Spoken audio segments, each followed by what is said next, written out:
ನೀವು ಸಹ ಗೃಹ ಜ್ಯೋತಿ ಗ್ಯಾರಂಟಿಯ ಫಲಾನುಭವಿನ? ಆಗಸ್ಟ್ ತಿಂಗಳ ವಿದ್ಯುತ್ ಬಿಲ್ನಲ್ಲಿ ಜೆ ಸರ್ವೇಡ್ ಗೃಹ ಜ್ಯೋತಿ ಸರ್ವೇಡ್ ಅಂತ ಬಂದಿದ್ಯಾ? ಯಾಕೆ ಹಾಗೆ ಬರುತ್ತೆ? ಬಿಲ್ ಚೆಕ್ ಮಾಡಿ. ಒಂದ್ ವೇಳೆ ಜೆ ಸರ್ವೇಡ್ ಅಂತ ಬಂದಿಲ್ಲ ಅಂತಂದ್ರೆ ಏನರ್ಥ? ನಮ್ಮ ಮನೆಗೆ ಬೆಸ್ಕಾಂ ಸಿಬ್ಬಂದಿನೇ ಬಂದಿಲ್ಲ, ಅವಾಗ ಏನ್ ಮಾಡಬೇಕು? ಬೆಸ್ಕಾಂ ವ್ಯಾಪ್ತಿನಲ್ಲಿ ಇಲ್ಲಿವರೆಗೆ 40 ಲಕ್ಷ ಫಲಾನುಭವಿಗಳು ವೆರಿಫಿಕೇಶನ್ ಮಾಡಿಸಿದ್ದಾರಂತೆ.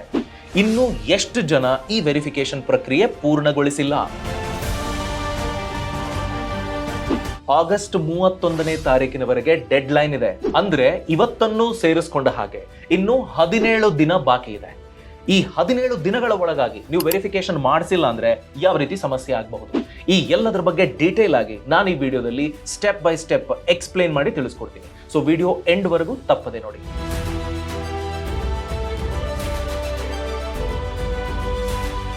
ನಮಸ್ಕಾರ, ನಾನು ಅಭಿಷೇಕ್ ರಾಮಪ್ಪ. ನೀವು ಸಹ ಗೃಹ ಜ್ಯೋತಿ ಯೋಜನೆಯ ಅಡಿಯಲ್ಲಿ ಲಾಭ ಪಡ್ಕೊಳ್ತಾ ಇದ್ದೀನಿ. ಈ ಗ್ಯಾರಂಟಿಯ ಬೆನಿಫಿಟ್ ನನಗೆ ಬರ್ತಿದೆ. 200 ಯೂನಿಟ್ನವರೆಗೆ ಸರ್ಕಾರ ನಿಗದಿಪಡಿಸಿದ ಹಾಗೆ ವಿದ್ಯುತ್ ಬಿಲ್ಲು ನಾನು ಕಟ್ತಾ ಇಲ್ಲ, ಅದರ ಸೇವಿಂಗ್ಸ್ ನನಗೆ ಆಗ್ತಿದೆ ಅನ್ನೋದಾದ್ರೆ ಈಗಲೇ ನಿಮ್ಮ ಎಲೆಕ್ಟ್ರಿಸಿಟಿ ಬಿಲ್ ಅನ್ನು ಓಪನ್ ಮಾಡಿ. ಅದರಲ್ಲಿ ಜೆ ಸರ್ವೇಡ್ ಅಂತ ಬಂದಿದ್ಯಾ ನೋಡಿ. ಜೆ ಸರ್ವೇಡ್ ಅಂದ್ರೆ ಗೃಹ ಜ್ಯೋತಿ ಸರ್ವೇಡ್ ಅಂತ. ಇದು ಯಾಕೆ ಬರುತ್ತೆ, ಈ ತರ ಇದ್ರೆ ಏನರ್ಥ ಅನ್ನೋದನ್ನ ತಿಳ್ಕೊಳ್ಳೋಣ. ನೋಡಿ, ಮೊದಲನೇದು ಜೆ ಸರ್ವೇಡ್ ಅಂತ ಇದ್ರೆ ಗೃಹ ಜ್ಯೋತಿ ಯೋಜನೆ ಅಡಿಯಲ್ಲಿ ನಿಮ್ಮ ಮನೆಯ ದಾಖಲೆಗಳು ಭೌತಿಕ ಪರಿಶೀಲನೆ ಪೂರ್ಣಗೊಂಡಿದೆ ಅಂತ. ಅಂದ್ರೆ ಫಿಸಿಕಲಿ ಬೆಸ್ಕಾಂ ಸಿಬ್ಬಂದಿ ಬಂದು ಕ್ರಾಸ್ ವೆರಿಫೈ ಮಾಡಿ ನಿಮ್ಮ ಹತ್ರ ಡಾಕ್ಯುಮೆಂಟ್ ಅನ್ನ ತಗೊಂಡಿದ್ದಾರೆ. ಹಾಗೆ ತಗೊಂಡ ಮಾಹಿತಿಯನ್ನ ಅವರು ಬೆಸ್ಕಾಂ ಸರ್ವರ್ ನಲ್ಲಿ ಅಪ್ಡೇಟ್ ಮಾಡಿದ್ದಾರೆ ಅಂತ ಅರ್ಥ. ಸೊ ಬಿಲ್ ನಲ್ಲಿ ಜೆ ಸರ್ವೇಡ್ ಅಂತ ಬಂದ್ರೆ ಇನ್ಫಾರ್ಮೇಶನ್ ಹೋಗಿ ಸರ್ವರ್ ಅಲ್ಲಿ ಕೂತ್ಕೊಂಡಿದೆ. ನೆಕ್ಸ್ಟ್ ಬಿಲ್ ನಲ್ಲಿ ಅದು ಎಲ್ಲಿ ಕಾಣುತ್ತೆ? ವಿದ್ಯುತ್ ಬಿಲ್ ನ ಮೇಲ್ಭಾಗದಲ್ಲಿ ಅಕೌಂಟ್ ಇನ್ಫಾರ್ಮೇಶನ್ ಅಥವಾ ಕಸ್ಟಮರ್ ಡೀಟೇಲ್ಸ್ ಅಂತ ಇರುತ್ತಲ್ಲ, ಅಲ್ಲಿ ಅದರ ಪಕ್ಕದಲ್ಲಿ ಈ ಜೆ ಸರ್ವೇಡ್ ಅನ್ನೋ ಒಂದು ಪ್ರಿಂಟ್ ಬಂದಿರುತ್ತೆ.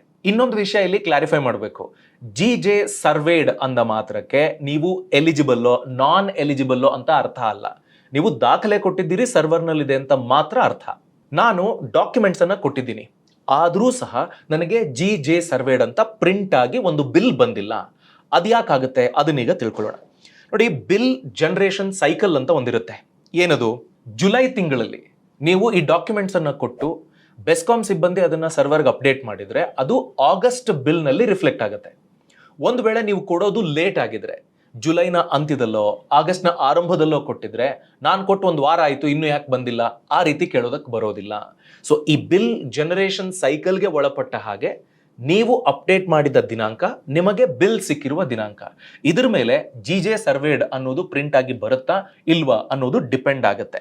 ಸೊ ಅದರ ಅರ್ಥ ವೆರಿಫಿಕೇಶನ್ಗೆ ಕೊಟ್ಟಿನೂ ಬಂದಿಲ್ಲ ಅಂತ ಡಿಸೈಡ್ ಆಗೋದಕ್ಕೆ ಹೋಗಬೇಡಿ. ಸೊ ಟೈಮ್ ಲ್ಯಾಗ್ ಇರುತ್ತೆ. ಬಹುಶಃ ನೀವು ಆಗಸ್ಟ್ ನಲ್ಲಿ ಪರಿಶೀಲನೆ ಮಾಡಿಸಿದ್ರೆ ಅಥವಾ ಆಗಸ್ಟ್ ಮಂತ್ ನ ಸೈಕಲ್ ಅಲ್ಲಿ ಕನ್ಸಿಡರ್ ಮಾಡುವ ಡೇಟ್ ಅಲ್ಲಿ ನೀವು ಪರಿಶೀಲನೆ ಏನಾದರೂ ಮಾಡಿಸಿದ್ರೆ ಲ್ಯಾಗ್ ನ ಕಾರಣಕ್ಕಾಗಿ ಸೆಪ್ಟೆಂಬರ್ ಬಿಲ್ ಅಲ್ಲಿ ನಿಮ್ಗೊಂದು ಫಿಸಿಕಲ್ ಬಿಲ್ ಕಾಪಿ ಬರುತ್ತಲ್ಲ, ಅದರಲ್ಲಿ ಇದು ಅಪ್ಡೇಟ್ ಆಗುತ್ತೆ.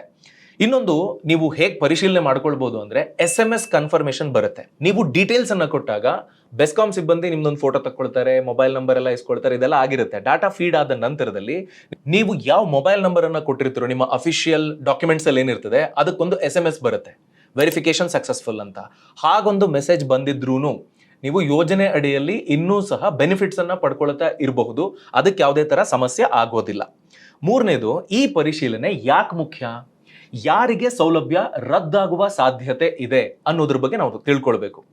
ಈಗ ಸರ್ಕಾರ ಈ ವೆರಿಫಿಕೇಶನ್ ಅನ್ನ ಮಾಡ್ತಿರೋದು ಇದೇ ಕಾರಣಕ್ಕಲ್ವಾ, ಅದ್ರ ಬಗ್ಗೆ ತಿಳ್ಕೊಳ್ಳೋಣ.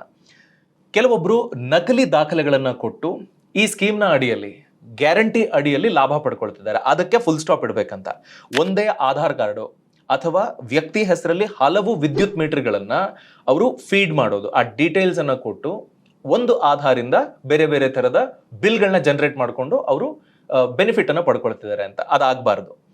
ಯಾರಾದ್ರೂ ಮೃತಪಟ್ಟಿದ್ರೆ, ಯೋಜನೆ ಫಲಾನುಭವಿಗಳು ಮೃತಪಟ್ಟಿದ್ರೆ ಅಂಥವರ ದಾಖಲೆಗಳು ಅಪ್ಡೇಟ್ ಆಗಬೇಕು. ಇವರು ಮೃತ ಹೊಂದಿದ್ದಾರೆ, ಅವರ ಫ್ಯಾಮಿಲಿಯವರು ಯಾರಾದ್ರೂ ಡೀಟೇಲ್ಸ್ ಅನ್ನ ಕೊಟ್ಟು ಆ ಸ್ಕೀಮ್ ಅನ್ನ ಕಂಟಿನ್ಯೂ ಮಾಡಬಹುದು, ಅವರು ಅರ್ಹರಿದ್ರೆ.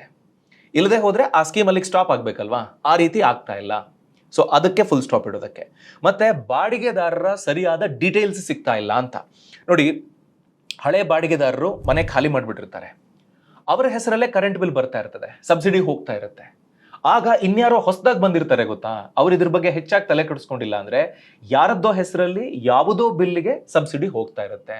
ಆಕ್ಚುಯಲ್ ಆ ಜಾಗದಲ್ಲಿ ನೆಲೆಸಿರುವಂತಹ ವ್ಯಕ್ತಿಗಳು ಅರ್ಹರೋ ಅಲ್ವೋ ಅದು ಸಹ ಗೊತ್ತಾಗೋದಿಲ್ಲ.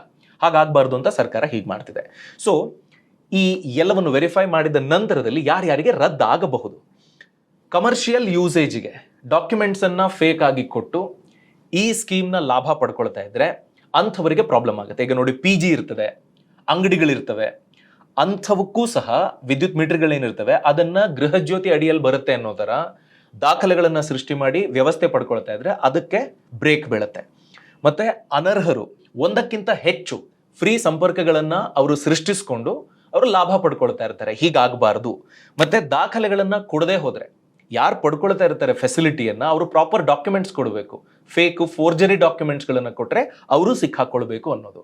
ಮತ್ತೆ 200 ಯೂನಿಟ್ಗಳ ಮಿತಿ ಏನಿದೆ ಅದಕ್ಕಿಂತ ಹೆಚ್ಚು ಬಳಸ್ತಾ ಇದ್ರು ಅಂಥವರು ಸಿಕ್ಕಿ ಬೀಳಬೇಕು ಅನ್ನೋ ಕಾರಣಕ್ಕಾಗಿ ಈ ಎಲ್ಲ ಏನು ಪ್ರೊಸೀಜರ್ ಇದೆ ಅದನ್ನ ಸರ್ಕಾರ ಮಾಡ್ತಾ ಇದೆ. ಆದ್ರೆ ಬಾಡಿಗೆದಾರರಿಗೆ ಸಮಾಧಾನಕರ ಸುದ್ದಿ ಏನಪ್ಪಾ ಅಂತಂದ್ರೆ, ನಾವು ರೆಂಟ್ಗಿರೋದು, ಮೀಟರು ಮನೆ ಓನರ್ ಹೆಸರಲ್ಲಿದೆ, ಈಗ ನನಗೆ ಫೆಸಿಲಿಟಿ ಸಿಗುತ್ತಾ ಸಿಗಲ್ವಾ, ಅಂಥವರಿಗೆ ಯೋಜನೆ ರದ್ದಾಗೋದಿಲ್ಲ. ಬೆಸ್ಕಾಂ ಸ್ಪಷ್ಟಪಡಿಸಿ ಆಗಿದೆ. ಈಗ ವಾಸಿಸ್ತಿರುವ ಬಾಡಿಗೆದಾರರು ಆಧಾರ್ ಮತ್ತೆ ರೆಂಟಲ್ ಅಗ್ರಿಮೆಂಟ್ ಅನ್ನ ಕೊಟ್ರೆ ಸಾಕಾಗುತ್ತೆ, ನಿಮಗೆ ಸೌಲಭ್ಯ ಮುಂದುವರಿಯುತ್ತೆ. ಹಾಗಾಗಬೇಕು ಅಂತಂದ್ರೆ ಬೆಸ್ಕಾಂ ಸಿಬ್ಬಂದಿ ಬಂದಾಗ ನೀವು ಅಗತ್ಯ ದಾಖಲೆಗಳನ್ನ ಅವ್ರಿಗೆ ಸಬ್ಮಿಟ್ ಮಾಡಬೇಕಾಗುತ್ತೆ with in due deadline. ಅಂದ್ರೆ ಆಗಸ್ಟ್ 31ನೇ ತಾರೀಕು ಡೆಡ್ ಲೈನ್, ಅದನ್ನ ಮೀರಬೇಡಿ. ಈಗ ಬೆಸ್ಕಾಂ ವ್ಯಾಪ್ತಿಯಲ್ಲಿ ಈಗಾಗಲೇ ವೆರಿಫಿಕೇಶನ್ ಆಗ್ತಾ ಇದೆ ಅಲ್ವಾ, ಅದರ ಡಾಟಾ ಏನ್ ಹೇಳುತ್ತೆ, ಇಲ್ಲಿವರೆಗೆ 40 ಲಕ್ಷ ಜನ ವೆರಿಫಿಕೇಶನ್ ಮಾಡಿಸ್ಕೊಂಡ್ಬಿಟ್ಟಿದ್ದಾರಂತೆ ಬೆಸ್ಕಾಂ ವ್ಯಾಪ್ತಿಯಲ್ಲಿ. ಇನ್ನು ಎಷ್ಟು ಜನ ವೆರಿಫಿಕೇಶನ್ ಮಾಡಿಸಿಲ್ಲ ಅದ್ರ ಬಗ್ಗೆ ತಿಳ್ಕೊಳ್ಳೋಣ. ಬೆಸ್ಕಾಂ ವ್ಯಾಪ್ತಿನಲ್ಲಿ ಇರುವ ಒಟ್ಟು ಫಲಾನುಭವಿಗಳು ಎಷ್ಟು, ಗೃಹ ಜ್ಯೋತಿ ಫಲಾನುಭವಿಗಳು 68 ಲಕ್ಷ. ಪರಿಶೀಲನೆ ಮಾಡಿಸಿಕೊಂಡಿರುವವರು ಅಥವಾ ಅರ್ಜಿ ಸಲ್ಲಿಕೆ ಆಗಿದೆ ಇಲ್ಲ ವೆರಿಫಿಕೇಶನ್ ಪೂರ್ಣಗೊಂಡಿದೆ ಅನ್ನೋರು 40,24,000. ಇನ್ನೂ ಪರಿಶೀಲನೆ ಬಾಕಿ ಇರೋದು 28 ಲಕ್ಷ ಜನ. ಅಂದ್ರೆ 60% ಜನ ಮಾತ್ರ ಅಪ್ಲೈ ಮಾಡಿದ್ದಾರೆ ಅಥವಾ ವೆರಿಫಿಕೇಶನ್ಗೆ ಬೇಕಾದ ದಾಖಲೆಗಳನ್ನು ಕೊಟ್ಟು ಆ ಪ್ರಾಸೆಸ್ ಮುಗಿದಿದೆ. ಇನ್ನು 40% ಜನ, 10ರಲ್ಲಿ 4 ಜನ ಇನ್ನು ಇದನ್ನ ಮಾಡಿಲ್ಲ. ಸೊ ಜಿಲ್ಲಾವಾರು ಅಂತ ನೋಡ್ಕೊಂಡ್ರೆ ಬೆಸ್ಕಾಂ ಅಡಿಯಲ್ಲಿ ಬರುವ ಜಿಲ್ಲಾವಾರು ಎಷ್ಟು ಅಪ್ಲಿಕೇಶನ್ಸ್ ಈಗಾಗಲೇ ಸಲ್ಲಿಕೆ ಆಗಿದೆ ಅದನ್ನ ನೋಡೋಣ. ಬೆಂಗಳೂರು ನಗರ 20,92,000, ತುಮಕೂರು 4,87,000, ದಾವಣಗೆರೆ 3,01,000, ಬೆಂಗಳೂರು ಗ್ರಾಮಾಂತರ 2,54,000, ಚಿತ್ರದುರ್ಗ 2,32,000, ರಾಮನಗರ, ಬೆಂಗಳೂರು ದಕ್ಷಿಣ 2,26,000, ಕೋಲಾರ 2,20,000, ಚಿಕ್ಕಬಳ್ಳಾಪುರ 1,72,000. ಮುಂದಿನದು, ಈಗ ನಮ್ಮ ಮನೆಗೆ ಬೆಸ್ಕಾಂ ಸಿಬ್ಬಂದಿ ಬಂದಿಲ್ವಲ್ಲ, ಏನ್ ಮಾಡಬೇಕು? ಮೊದಲನೇದು, ಸ್ಥಳೀಯ ಸಿಬ್ಬಂದಿನ ನೀವು ವಿಚಾರಿಸಬೇಕಾಗತ್ತೆ. ನೀವು ಬಾಡಿಗೆದಾರರು, ನಿಮಗೆ ಗೊತ್ತಿಲ್ಲ ಅಂದ್ಕೊಳ್ಳಿ, ನಿಮ್ಮ ಮನೆ ಓನರ್ ಇರ್ತಾರಲ್ಲ ಅವರಿಗಾದ್ರೂ ಗೊತ್ತಿರುತ್ತೆ. ಕನೆಕ್ಷನ್ ಕೊಡಿಸೋದಕ್ಕಾಗಲಿ ಅಥವಾ ಇನ್ನೇನೋ ಬೇರೆ ಚಾಲೆಂಜಸ್ ಇದ್ದಾಗ, ಮೀಟರ್ ಚೇಂಜ್ ಮಾಡಬೇಕಾದ್ರೆ, ಮೀಟರ್ ಅಪ್ಗ್ರೇಡ್ ಮಾಡಬೇಕಾದ್ರೆ, ಈ ಥರದ ಸನ್ನಿವೇಶಗಳಲ್ಲಿ ಅವರ ನಂಬರನ್ನು ಖಂಡಿತ ತಗೊಂಡಿರ್ತಾರೆ, ಲಿಂಕಲ್ಲಿ ಇದ್ದೇ ಇರ್ತಾರೆ. ಒಂದ್ಸತಿ ಕೇಳಿ ನೋಡಿ. ಅಂದರೆ ರೆಗ್ಯುಲರ್ ಆಗಿ ಮೀಟರ್ ರೀಡರ್ ಯಾರು ಬರ್ತಿರ್ತಾರೆ ಗೊತ್ತಿರುತ್ತೆ, ಅವರ ಮಾಹಿತಿಯನ್ನು ತಗೊಂಡು ಅಂಥವರನ್ನ ಸಂಪರ್ಕಿಸೋ ಪ್ರಯತ್ನ ಮಾಡಿ ಮೊದಲನೇದು. ಅದಕ್ಕೂ ಮುಂಚೆ ಈಗ ಮೀಟರ್ ರೀಡರ್ ಕಾಲ್ ಮಾಡ್ತೀವಲ್ಲ, ಏನು ಕೇಳಬೇಕು, ಯಾವಾಗ ಬರ್ತಾರೆ, ಏನು ಡಾಕ್ಯುಮೆಂಟ್ಸ್ ಕೊಡಬೇಕು, ಒಂದು ವೇಳೆ ಅವರು ಮನೆ ಹತ್ರ ಬರೋದಿಲ್ಲ ಅನ್ನೋದಾದ್ರೆ ನಾವೇ ಎಲ್ಲಿ ಹೋಗಿ ಕೊಡಬೇಕು ಅನ್ನೋದನ್ನ ಕ್ರಾಸ್ ಚೆಕ್ ಮಾಡ್ಕೊಳ್ಳಿ. ಎರಡನೇದು, ಪರಿಶೀಲನಾ ಕ್ಯಾಂಪು ಅಥವಾ ಅದಕ್ಕೆ ಅಂತಾನೆ ಕೆಲ ಕೇಂದ್ರಗಳಿದ್ದಾವೆ, ಅಲ್ಲಿಗೆ ನೀವು ಭೇಟಿ ಕೊಡ್ಬೋದು. GBA ಆಫೀಸ್ ಇರುತ್ತೆ, ಬೆಂಗಳೂರು 1 ಕೇಂದ್ರಗಳು, ಬೆಸ್ಕಾಂ ನಡೆಸ್ತಿರುವಂತಹ ವಿಶೇಷ ವೆರಿಫಿಕೇಶನ್ ಕ್ಯಾಂಪ್ಗಳು ನಡೆಯೋ ಸ್ಥಳಗಳಿರ್ತಾವಲ್ಲ ಅಲ್ಲಿಗೂ ನೀವು ಹೋಗ್ಬೋದು.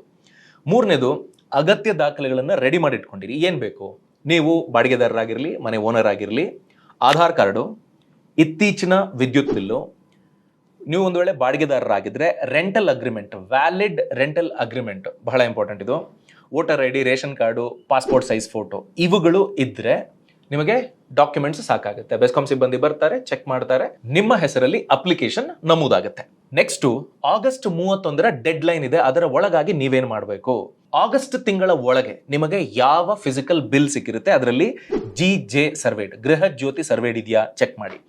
SMS ಬಂದಿದೆಯಾ ಚೆಕ್ ಮಾಡಿ. ವೆರಿಫಿಕೇಶನ್ ಸಕ್ಸಸ್ಫುಲ್ ಅನ್ನೋ ಮೆಸೇಜ್ ಅದು ಬಂದಿಲ್ಲ ಅಂತಂದ್ರೆ ದಾಖಲೆ ರೆಡಿ ಮಾಡ್ಕೊಳ್ಬೇಕು, ಮೀಟರ್ ರೀಡರ್ನ ಸಂಪರ್ಕಿಸಬೇಕು, GBA ಆಫೀಸ್ ಅಥವಾ ಕ್ಯಾಂಪ್ಗಳಿಗೆ ಹೋಗಿ ದಾಖಲೆಗಳನ್ನ ನೀವೇ ಕೊಡಬೇಕಾಗತ್ತೆ. ಆಗಸ್ಟ್ 31ರವರೆಗೆ ಅವಕಾಶ ಇದೆ, ಇದನ್ನ ಮಿಸ್ ಮಾಡ್ಕೊಳ್ಬೇಡಿ. ಈ ವಿಷಯ ನಿಮಗೆ ಇಷ್ಟ ಆಯಿತು, ಅರ್ಥ ಆಯಿತು ಅನ್ನೋದಾದ್ರೆ ಅದನ್ನ ಕಾಮೆಂಟ್ ಸೆಕ್ಷನ್ ಅಲ್ಲಿ ತಿಳಿಸಿ. ಬೇರೆ ಏನಾದರೂ ಡೌಟ್ ಇದ್ರೆ ಅದ್ರ ಬಗ್ಗೆನೂ ಬರೀರಿ. ಯಾರಿಗೆ ಇದರ ಅವಶ್ಯಕತೆ ಇದೆ ಅಂಥವರಿಗೆ ವಿಡಿಯೋದ ಲಿಂಕ್ ಅನ್ನ ದಯಮಾಡಿ ಫಾರ್ವರ್ಡ್ ಮಾಡಿ. ಲೈಕ್ ಮಾಡೋದನ್ನ ಮರಿಬೇಡಿ, ಅದು ನಮಗೆ ಇಂತಹ ಇನ್ನಷ್ಟು ವಿಡಿಯೋಗಳನ್ನ ಮಾಡೋದಕ್ಕೆ ಸಹಾಯ ಮಾಡುತ್ತೆ. Thanks for watching. All the best. Brand partnership ಮತ್ತು ಜಾಹೀರಾತಿಗಾಗಿ ಸಂಪರ್ಕಿಸಿ brand@bosswala.com. WhatsApp number 9108014192. Bosswala. Be the boss.